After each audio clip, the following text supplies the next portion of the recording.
Hi, this is Elizabeth Cermak from Your Highest Light, life coach, spiritual life coach, and angel tarot card reader. Here to talk to you today about, I'm here every Friday at 10:30 to talk to you about miraculous mindsets. We talk about spiritual topics and whatever it is that you want to talk about. So we talk about spiritual topics and we do some tarot card readings on this. Every Friday at 10:30 is kind of a promise that I made to myself that I'm going to do this every Friday at 10:30. So yesterday, I have to tell you, Thursday came and I was like, oh my gosh, this week went by so fast. And I didn't feel like I was really ready to do this today, but I'm doing it anyway. So, and I didn't really know what to talk about. I've been distracted this week. I think we all have been a little bit distracted by the news and what's going on in the world, and I think that we should be distracted by that. So I thought I would talk to you a little bit about that, actually. And there's a lot of reasons why I want to talk about that today. One of the reasons is I feel it is a responsibility of mine to mention it and talk about it because I do teach a multicultural counseling class, and it is something that I've been teaching for the past, counseling and human development in a multicultural society. I've been teaching it for the past probably 5 summers, and it's really changed me. It's changed how I look at things in this world, and it's changed, really changed who I am as a person. I've learned so much from that class. From teaching that class, every student I've had, you know, every culture, every color I've learned have been my teachers too. So I'm going to talk a little bit about spirituality and how, you know, how it goes along with what we're watching in the news and how to handle it from a spiritual perspective. And I have Prudence on my lap. She's here for moral support, as always. So, first of all, I'm going to talk a little bit about, we talk about miracles, and we talk about it being an internal, you know, from fear to love, an internal shift from fear to love. And so I want to take that from a spiritual standpoint, like I said, and apply it to how we can approach the news in our lives. And A Course in Miracles says, and Marianne Williamson always says this as well, she had a great talk on this Tuesday. You have to listen to it. I think it's available today, will be the last that it's available. So she had a great talk, and her and A Course in Miracles says that if you don't fill your house with light, darkness will get in. And so what she always talks about, how we need to start our day with a spiritual practice. And I think this is pretty obvious to people. I don't know that it's not always so easy to do. It's one of those things that's simple but not easy. So we wake up in the morning and we don't want to go right to the news. We don't want to go right to our phones. We don't want to go right to the TV. We want to start by going inside, and we want to devote some time to meditation, to prayer, to whatever your serious spiritual practice is.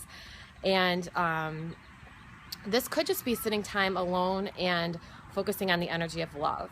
Because if you do that, if you focus on the energy of love, and if you send love out to everybody that you're going to meet today, everybody that's in the world today, you will be able to face the news from a new perspective, from a centered perspective.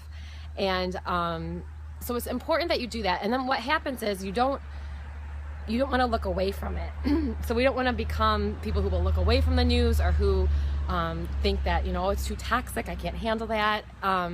That's not going to be what saves the world right now, okay? We need to look at the news, but we need to be able to look at it from a perspective where we can handle it and be miracle workers. And the only way that we can do that is if we start from a spiritual perspective, from a centered place. And when I say spiritual, I mean really coming from the energy of love, okay? So that's... if we don't fill our house with light, darkness will get in. And it really applies. It's amazing how it applies to the class that I'm teaching. I don't really take the spiritual perspective on it in the class, but it's just amazing how the same concept really goes with multicultural counseling. And so I'm going to talk a little bit about that. Marianne Williamson, she also mentioned in her talk on Tuesday about how we need to be educating ourselves right now on nonviolent resistance. And I think she said it was Greenpeace that has some classes right now, which I think is so cool, on nonviolent resistance and how to do that. She talks about how Martin Luther King Jr. went and studied with Mahatma Gandhi in India to learn these principles and brought them back to the United States. And then we had the civil rights movement in the 60s. you know, so we have to keep that going, and really need to learn how to protect ourselves in that way. So nonviolent resistance, that was one of her, some advice that she had given for viewers, for people who want to, you know, people want to make a difference in the world right now. And I'm referring to what happened in Charlottesville over the weekend. Oopsie, I'm sorry, I went live and then I had a paused connection, so we're going to wait. Okay, so I'm referring to what happened last weekend in Charlottesville with the protests and riots and stuff. So I talked about how if we don't fill our house with light, darkness will get in. And Marianne Williamson, she always talks about, and I love this, about how we need to work our attitudinal muscles going up. Because if we don't do that, the gravity of this world will take them down. So it's the same thing with when we work out and we exercise, we work for our muscles to go up so the gravity doesn't take them down. So we need to do the same thing, and that's what prayer and meditation does for us. So we're working to work those muscles to go up because the gravity of the world will take them down. And this so much does apply to the class that I'm teaching. So in my class, we talk about I'm going to read a quote actually from the book. So I teach a class, it's called Multicultural Counseling. Well, it's counseling and human development in a multicultural society. And here's the book. And I want to make sure I say his name right, Dr. Gerald Wing Sue. He has been a great teacher of mine, and he doesn't know me, but he has really taught me so much about this topic, and I'm just so much in debt to him. So he talks about, really in this class, what we talk about is developing a non-racist identity as a therapist. And this is not, I would tell anybody to read this book. This is not just for therapists. But it really talks, as a therapist, it's really important to develop a non-racist identity, obviously, because you're going to be having people of many different cultures coming into your, hopefully, coming into your office. And so it's so important to develop that non-racist identity. But what happens is we get taken down by the gravity of the world. And so that can be hard. So we need to work against it. And I'm going to read you a quote from this book. It says, "I sometimes visualize the ongoing cycle of racism as a moving walkway at the airports. Active racist behavior is equivalent to walking fast on the conveyor belt. The person engaged in active racist behavior has identified with the ideology of white supremacy and is moving with it.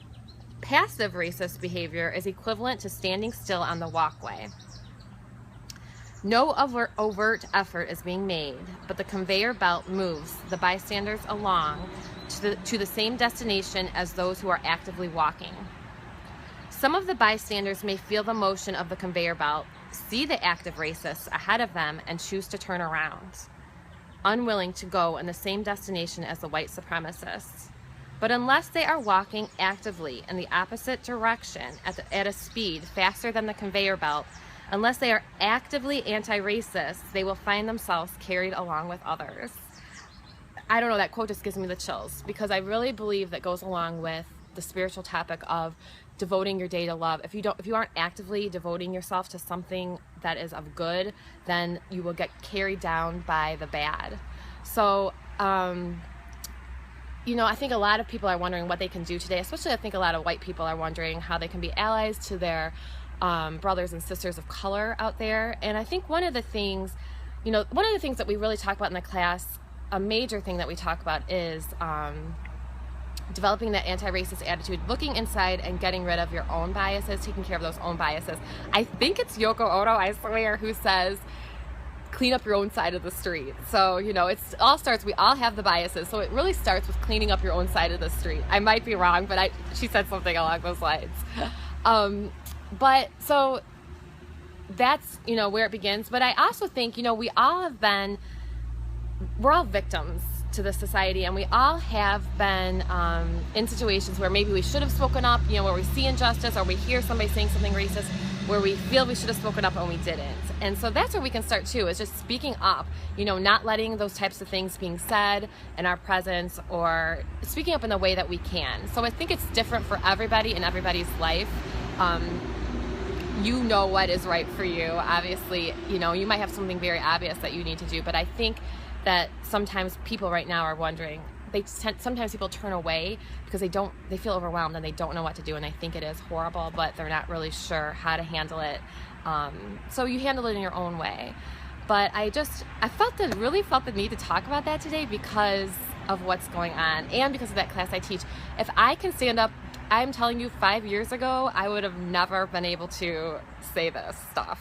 I would have never been able to have these types of courageous conversations, as my sister calls them, because she's a big advocate for this too. She's an art teacher, and she's a teacher, so she is a big advocate on this stuff, and she's taught me a lot as well.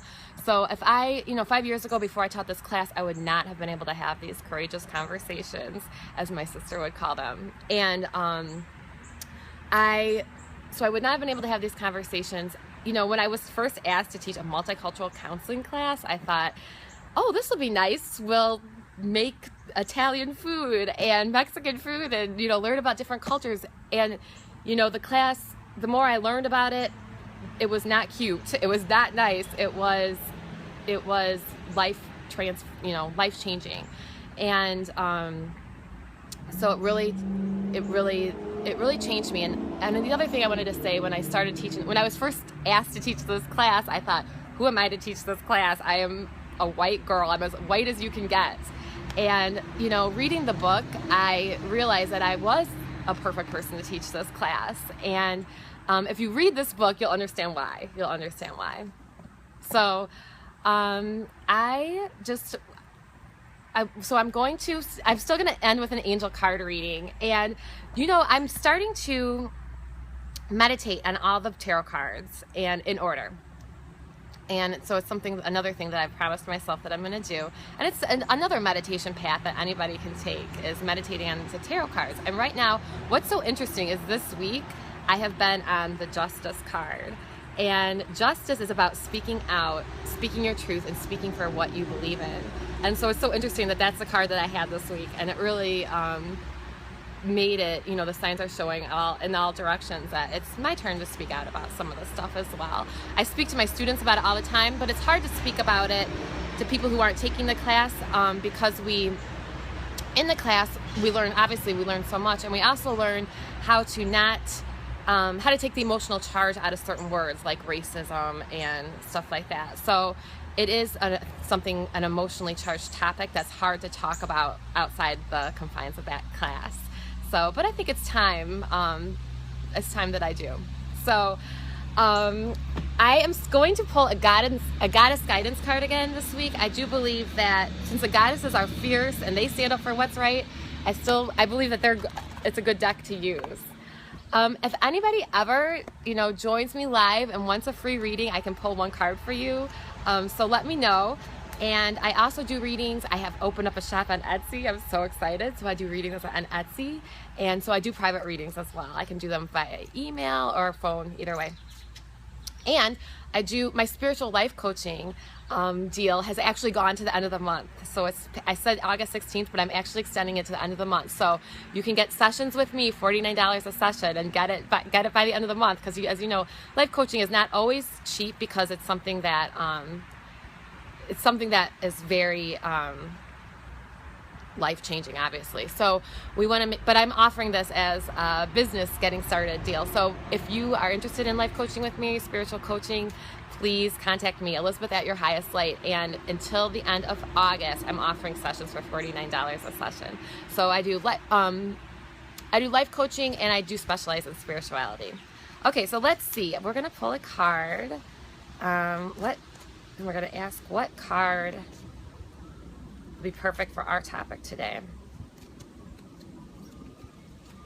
It's a beautiful day outside. I plan on having this inside, but I don't know. For some reason, Facebook Live will not work inside in my house right now. So I'm out in my backyard, which is beautiful. It's a beautiful day. So I'm kind of glad that we're out here. Okay, so we got Ain, Leap of Faith. I don't know if I'm pronouncing her name right, but okay, so this card says Leap of Faith. It says take a risk and put your heart's true desire into action. So I think that does apply. Obviously, that does apply today. When you take a risk, when you're speaking out against wrong, when you're speaking out against injustice, you're taking a risk, and that is your heart's true desire, is to come from that place of love. So make sure that you do take those risks today and this weekend, and that you put your heart's true desire into action. Okay, so I love you guys. I'm looking for Prudence, she jumped off my lap. I think she's chasing after a rabbit somewhere. I saw a rabbit hopping around. Okay, so I don't have her with me to sign off today, but I'm going to sign off. Peace and love. I love you guys, and I hope you have a wonderful weekend, and I will see you next Friday at 10:30. Thank you. Bye.